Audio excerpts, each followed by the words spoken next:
मालिक को प्रणाम। मालिक कहते हैं, और इसके बदले मैं किसी से कोई आशा नहीं रखता। हालांकि हर अभ्यासी से ऋण के रूप में ये मुझे स्वतः ही प्राप्त हो जाती है। ऋण शब्द का प्रचलित अर्थ न लें। ऋण शब्द से मेरा तात्पर्य अभ्यासी की ओर से व्यक्त होने वाली प्रतिक्रिया से है। आंतरिक अव्यवस्था और गड़बड़ी तब तक ठीक नहीं की जा सकती जब तक इसकी मांग स्वयं अभ्यासी की तरफ से न हो। शांति या निश्चलता का वातावरण लाने के लिए कम से कम उन्हें स्थगित निलंबित तो अवश्य ही करना होगा।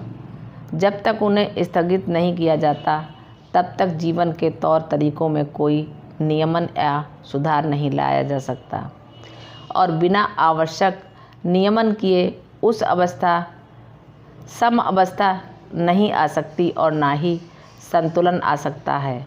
इस हालत में आए बिना हम प्रकृति से सामंजस्य नहीं प्राप्त कर सकते। प्रकृति से हमारे नज़दीक का संपर्क बढ़ने पर ही हम उससे निकल कर आती हुई शुद्ध हवा में सांस ले पाएंगे। धीरे धीरे हम में और उसमें एक रूपता स्थापित होने लगेगी।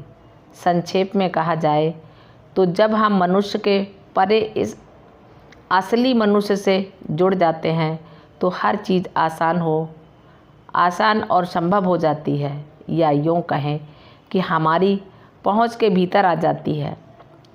शुरू में जीवन की आवश्यकताएं बहुत कम थीं, लेकिन समय बीतने के साथ साथ वातावरण के असर से जीवन पर पड़ने वाले प्रभाव से आवश्यकताएं बढ़ती गईं। भौतिक प्रगति से विलासिता की चीज़ें धीरे धीरे ज़रूरत का रूप लेने लगीं और जीवन बिल्कुल विलासितापूर्ण बन गया। अब भी प्रलोभनों और आकर्षणों से हमारी ये भूख दिनों दिन बढ़ती जा रही है और हमारी विचार शक्ति उससे और ज़्यादा ताकत देती जा रही है। इस प्रकार हमारा मन पूरी तरह से बिगड़ता जा रहा है। वह अत्यंत चंचल हो गया है। मन की यह चंचलता विचारों और कामों की क्रिया के द्वारा बढ़कर और तीव्र होती जा रही है। कालांतर में इसी के परिणाम स्वरूप हमारे भाग्य का निर्माण होता है। इस प्रकार देखा जाए तो हमारे भाग्य का शासक हमारा मन और उसकी चंचलता है। हमारा मन इस प्रकार की चंचलताओं का अभ्यस्त हो जाने के कारण हमें अपने इशारों पर नचाता है। हमारी अधोगति पूरी हो चुकी है, इसलिए यह आवश्यक है कि हम अपने व्यक्तिगत मन का सुधार करें। मतलब ये कि हम जिंदगी जीने के सीधे साधे तरीकों को अपनाएं और मन का अनावश्यक भटकाव बंद करें। इसका अर्थ यह नहीं है कि मैं आपको अपना जीवन स्तर नीचा करने की सलाह दे रहा हूँ, बल्कि मेरा सुझाव है कि आप उनमें से ऐसी चीज़ों को निकाल फेंकें जो अनावश्यक और फिजूल की हैं। आपने मुझे लिखा है कि जब आपके पास पैसों की कमी होती है तो आप चिंतित हो उठते हैं। यह आवश्यक ही कष्टदायक है, परंतु इसके भी दो पहलू हैं।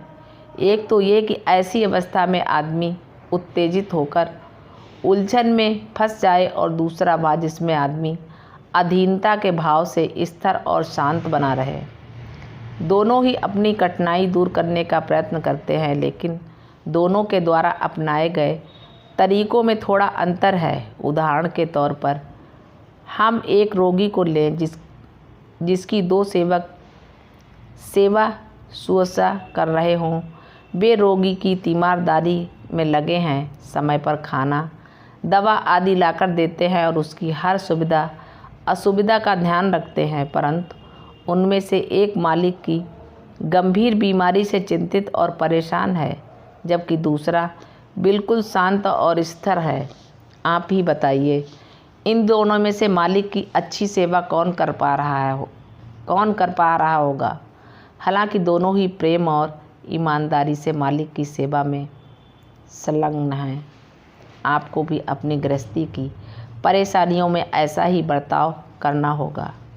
इन परेशानियों का सुलझाव तभी आप अच्छी तरह से कर सकेंगे जब आप स्वयं स्थिर और शांत होंगे। इसी प्रकार हमें अपना सारा काम ईश्वर की इच्छा के आगे झुकते हुए कर्तव्य की भावना से करना चाहिए। इसी से हमें सच्चे जीवन के अमृत का स्वाद मिल सकेगा। आपका प्रश्न है, इच्छाओं को कैसे जीता जाए? मेरे पास इसका एकमात्र जवाब यही है कि अपने आप को ईश्वर के हाथों में उसी तरीके से सौंप दीजिए जैसे नहलाने वाले के हाथ में मुर्दा व दस्ते गुल। अब यदि आप इसकी विधि जानना चाहते हैं तो मैं आपको एक सीधा तरीका बताता हूँ। वह ये है कि आप ये सोचिए कि आपकी इच्छाएं मेरी हैं, ना कि आपकी। आप मुझसे जो भी प्रश्न करना चाहें कर सकते हैं। मुझे बड़ी खुशी है कि आपके हृदय में मुझे केवल प्रकाश ही प्रकाश नज़र आ रहा है। सफलता के लिए भक्ति आवश्यक है और ये सतत स्मरण से पैदा होती है। मेरी सलाह है कि आप किसी को भी भाई, बेटा, बेटी आदि समझकर अपने ख्याल में ना लें। इसके बजाय आप हर एक की स्थिति एवं व्यक्तित्व का पूरा ख्याल रखते हुए अपना कर्तव्य पालन करते चलें। एक प्यासा आदमी पानी को समझे या जाने बिना भी यदि पी ले तो क्या उससे उसकी प्यास नहीं बुझेगी? हम जो भी सोचते या बोलते हैं उसे पूरी तरह जीवन में उतारना आवश्यक है। आपने बहुत से ऐसे महात्मा और साधुओं को देखा होगा जो ऊंचे विचारों का उपदेश देते हैं और भीतर बड़प्पन और श्रेष्ठता की भावना से फूले नहीं समाते। अपने को आध्यात्मिक ज्ञान का जगत गुरु मनवाने का वे भरकस प्रयत्न करते हैं और इसके लिए तरह तरह का स्वांग रचते रहते हैं। अगर उनकी योग्यता का पता लगाने के लिए उनके दिल के अंदर झांक कर देखा जाए तो उनके बारे में कैसी राय बनेगी? निश्चय ही हमें उनमें ऐसा कुछ भी नहीं मिलेगा जो हमारे मन में उनके प्रति आदर का भाव पैदा कर सके। मान शब्द का उल्टा कर देने से नाम हो जाता है और उसका भौतिक स्वरूप दृष्टि में उभर आता है। ऐसे लोग हमेशा अपने शारीरिक रूप से ही चिपके रहते हैं और शरीर में उनकी अधिकाधिक लिप्तता उनके लिए उलझनों का निर्माण करती चली जाती है। वैराग्य तो तभी उत्पन्न होता है जब हमारा ध्यान पूरी तरह से ईश्वर की ओर मुड़ जाए। ऐसा हो जाने पर स्वयं में तथा इससे संबंधित सभी वस्तुओं में हमें कोई रस नहीं मिलता। इससे न केवल शरीर का भाव नष्ट हो जाता है बल्कि कालांतर में आत्मचेतना भी खो जाती है। इसके बाद जो कुछ बचता है वह और कुछ नहीं, केवल जीवित मुर्दा या मृत अवस्था का अस्तित्व होता है। बीमारी की मानसिक ग्रंथि को निकाल फेंकिए, अपने को तंदुरुस्त मानिए, तभी आप तंदुरुस्त हो पाएंगे। यदि स्वास्थ्य मनुष्य भी अपने को लगातार बीमार समझता रहे तो निश्चित रूप से बीमार हो जाएगा। कमजोरी के सामने झुकिए मत। प्रकृति का सब कुछ हमारे पास है लेकिन हम उसे पहचानते नहीं। हमें अपनी दृष्टि सदा लक्ष्य पर जमाए रखनी चाहिए। यही बात स्वास्थ्य पर भी लागू होती है। हमें साधना की सफलता में अच्छे स्वास्थ्य की भी आवश्यकता होती है।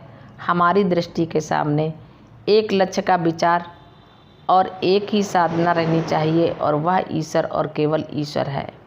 मैं चाहता हूँ कि हम सब अपने में इस तरह का एक पागलपन पैदा कर लें, तभी हमें उसकी झलक मिल सकेगी जिसके लिए हम पागल हैं।